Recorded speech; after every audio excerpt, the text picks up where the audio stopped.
बिहार एक ऐसा नाम जिसके साथ भावनाएं भी जुड़ी हैं, इतिहास भी और सवाल भी। कुछ लोग कहते हैं बिहार गरीब है, कुछ कहते हैं यहाँ बेरोजगारी है, कुछ कहते हैं ये पिछड़ा हुआ राज्य है। लेकिन सच्चाई ये है कि बिहार सिर्फ एक राज्य नहीं, ये भारत की सभ्यता का शुरुआती अध्याय है। यही वो धरती है जहाँ दुनिया का सबसे प्राचीन विश्वविद्यालय नालंदा था, चाणक्य ने अर्थशास्त्र की रचना की और जहां सिद्धार्थ को ज्ञान प्राप्त हुआ और वे गौतम बुद्ध बने। यही वो धरती है जिसने भारत को दिया पहला राष्ट्रपति डॉक्टर राजेंद्र प्रसाद और सम्राट अशोक, जिनका अशोक चक्र आज हमारे तिरंगे की शान है। तो सवाल उठता है, इतना गौरवशाली अतीत रखने वाला बिहार आज चुनौतियों से क्यों घिरा है? एक समय था जब बीमारू शब्द प्रचलित हुआ। बिहार, मध्य प्रदेश, राजस्थान, उत्तर प्रदेश। आज मध्य प्रदेश सफाई में आगे है, राजस्थान पर्यटन का वैश्विक केंद्र बन चुका है, उत्तर प्रदेश तेज गति से विकास कर रहा है, लेकिन बिहार आज भी बदलाव की दौड़ में पीछे दिखाई देता है। पर यह समझना जरूरी है कि बिहार हमेशा से ऐसा नहीं था। यही वो भूमि है जहां आर्यभट्ट ने गणित को नई दिशा दी, जहां से बौद्ध और जैन दर्शन पूरी दुनिया में फैला, जहां मगध साम्राज्य ने भारत को संगठित शक्ति दी। मधुबनी कला, लोक परंपराएं, ज्ञान और संस्कृति सब इसी धरती की देन है। आज का बिहार अगर आंकड़ों में देखें तो देश का सबसे युवा राज्य है। यहाँ की औसत उम्र केवल 22 वर्ष है। जनसंख्या इतनी कि ये दुनिया के 180 से भी ज्यादा देशों से बड़ी है, लेकिन प्रति व्यक्ति आय देश में सबसे कम है। क्यों? क्योंकि जनसंख्या तभी ताकत बनती है जब उसके साथ शिक्षा, कौशल और अवसर जुड़े हों। बिहार मुख्यतः 3 बड़ी चुनौतियों से जूझ रहा है।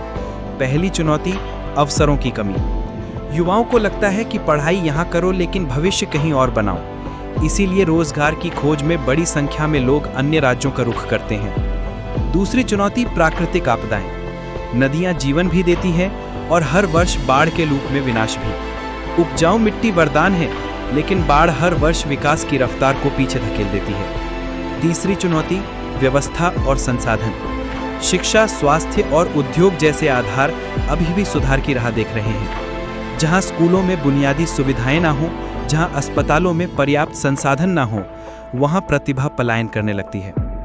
कभी नालंदा दुनिया को शिक्षा देता था और आज वही धरती शिक्षा की चुनौतियों से जूझ रही है। सोचिए ये कितना बड़ा विरोधाभास है। और ये सिर्फ बिहार का नुकसान नहीं है, ये पूरे देश का नुकसान है। क्योंकि जब बिहार का युवा पलायन करता है तो देश के अन्य बड़े शहरों पर दबाव बढ़ता है। इसलिए बिहार का विकास भारत के विकास से सीधा जुड़ा हुआ है। लेकिन कहानी यहीं खत्म नहीं होती, क्योंकि जहां चुनौतियां हैं वहीं संभावनाएं भी हैं। आज बिहार में हजारों नए स्टार्टअप उभर रहे हैं। महिलाएं और युवा अपने व्यवसाय खड़े कर रहे हैं। यूपीएससी जैसी परीक्षाओं में बिहार के छात्र देश में अग्रणी हैं। यानी समस्या काबिलियत की नहीं, समस्या अवसर की कमी की है।